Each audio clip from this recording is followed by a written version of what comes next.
Now, most young men, when they get out on their own, will try to find a woman kind of like the one that married dear old dad. But in my case, I did the same thing, man. Oh, God, I got out on my own and just started hacking my way through this briar patch of psycho bitches. My God. My last girlfriend, case number 246-B, was a nut! Our last fight was because she thought I was watching the Double Mint Twins commercial too intently. Snap, man, eyes went jackal yellow, started speaking Latin backwards. Himoleha. Came out of it like an hour later, said this to me, "I'm sorry."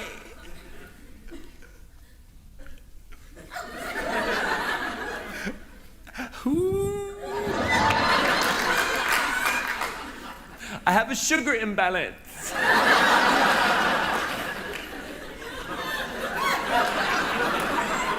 No, diabetes is a sugar imbalance. You are an estrogen Molotov cocktail.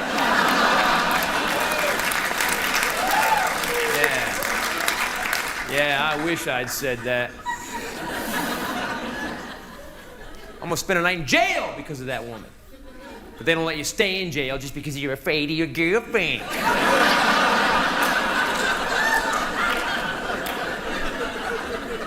Man, I still gotta see her every year at the annual restraining order renewal breakfast.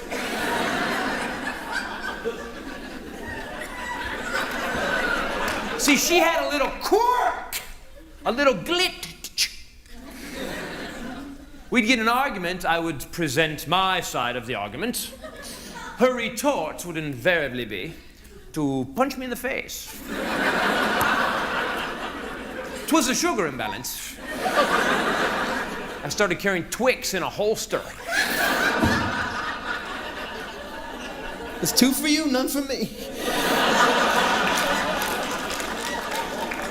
And the weird part is, this girl had, you know when people have a build to anger? She had no build to anger. Like, you know, so you're fighting with someone, they're getting really pissed, man. I should only piss them off a little more, then I better stop. You know?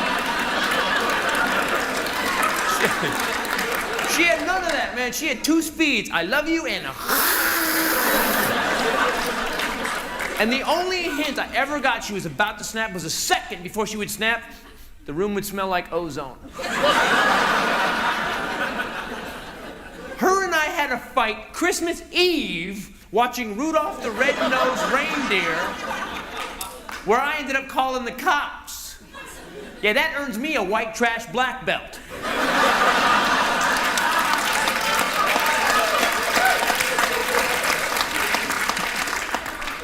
Oh, man, the thing is, we didn't fight about Rudolph. We were just, you know, we were at my dad's house. We're halfway through Rudolph. We're snuggled. We got a blanket on us, an Afghan, for God's sakes. Ironically, the most peaceful of all blankets.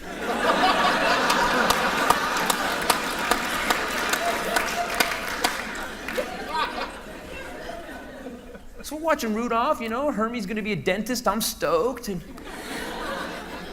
all of a sudden,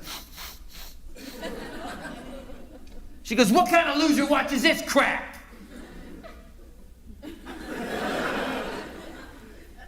I said, "Hey, Twix." Punch me in the face. So I picked up her $200 Ferragamo shoes, went to the front door, opened it, winged them across the street. Yeah, because I knew they'd get her ass out of the house. She was that kind of woman, man. Chase a designer label like a fat guy after a velour jogging suit. But I'm so afraid of her, the second she leaves, I start locking doors and windows like I'm Anne Frank.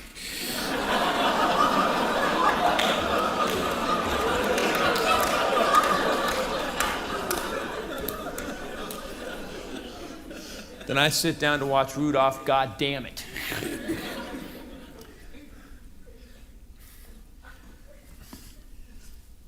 When all of a sudden there arose such a clatter. I sprang from the couch to see what was the matter. I went to the window, tore open the blinds, and there was my girlfriend, quite out of her mind. And I'm just standing there, heart pounding with fear. She's banging on the glass door with a vodka bottle, filled just about to here. And I knew the window couldn't take it, and she screamed, "Open the door, you bastard! I'll fucking break it!" Well, I couldn't let her do that. 'Twas my father's place. So I cracked the door and she punched me in the face. So I summoned my manhood from bottom to top and I screamed like a little girl, "I'm calling the cops!"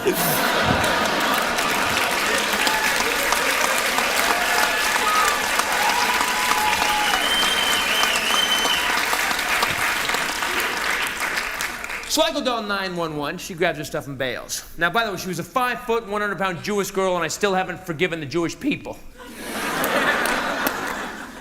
But the cops show up, and I get to explain how this 5-foot, 100-pound girl has been beating the crap out of me. They're taking down my statement like I'm a drunk UFO abductee. Yeah, ooh, yeah.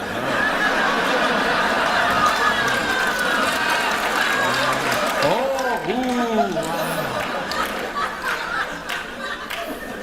And I'm just sounding stupider and stupider. Man, I know she's this big. She's got a hook you wouldn't believe, dude. She just it's like fighting a gopher on crank, dude. She just gets in on you. Yeah, we believe you, Mr. Titus. I think we're gonna get Mulder and Scully in on this one. Yeah. I mean, they're not doing anything because Fox canceled them too.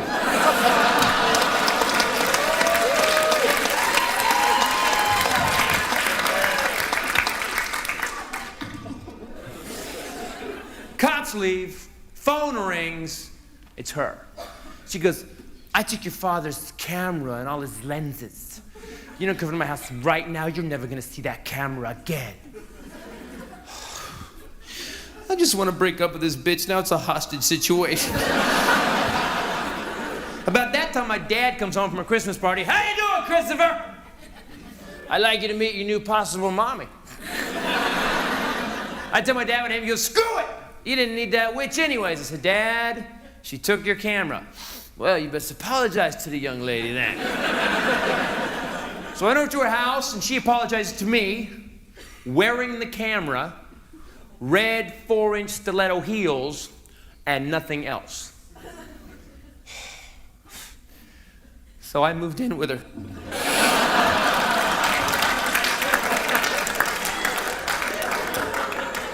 I'm behind the fan, but the booty is good. I had no idea I had a Wisconsin accent until I went to school for broadcast journalism. And at the time, I thought I was going to be like the next Brian Williams. And I'm talking Brian Williams back before he got caught lying about that whole helicopter situation in Iraq, you know. Like, side note, if you're going to be a lying sack of crap, why would you be a journalist when you could be a president? You know?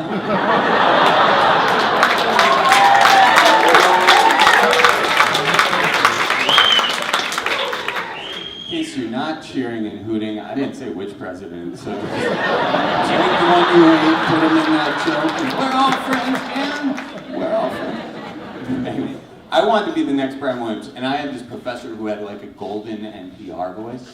You know, he was like, "From NPR News in Washington, I'm going to judge you." And I really wanted to impress this guy, all right? So I stayed up all night working on my anchor read. I got in early, put in the teleprompter, sat behind the anchor desk, waited for my countdown. 3, 2, 1. In Menasha today, please pull over the man from Ashwaubenon for not stopping at the stop and go light.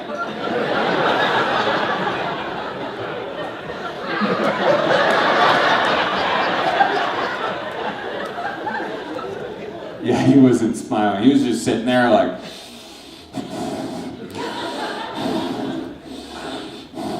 snorting like he had just found a fresh hemorrhoid, you know?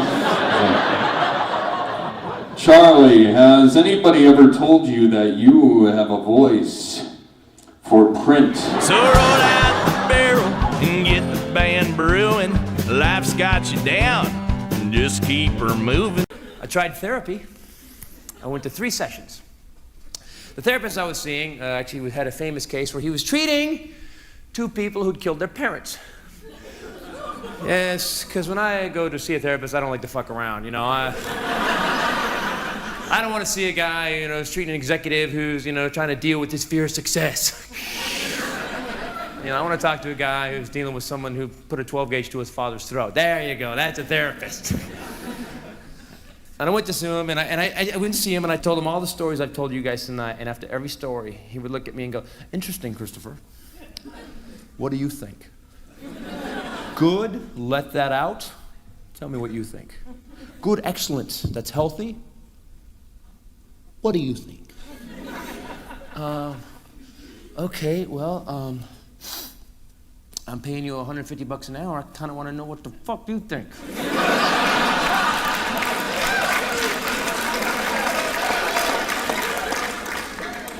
He said, well, you're dysfunctional. I said, okay, what's that? He goes, well, you don't quite function correctly.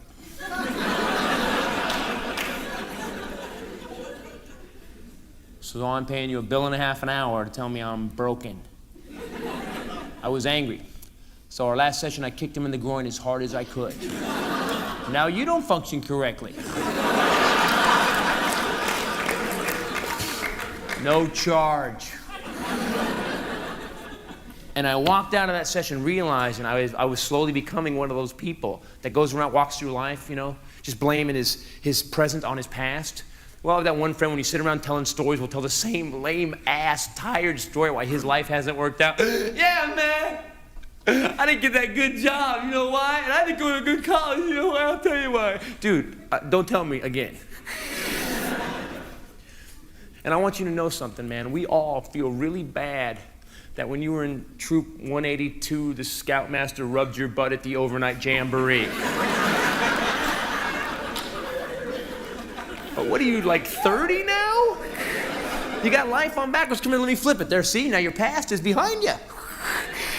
What say you climb down off the cross, use the wood to build a bridge, and get over it?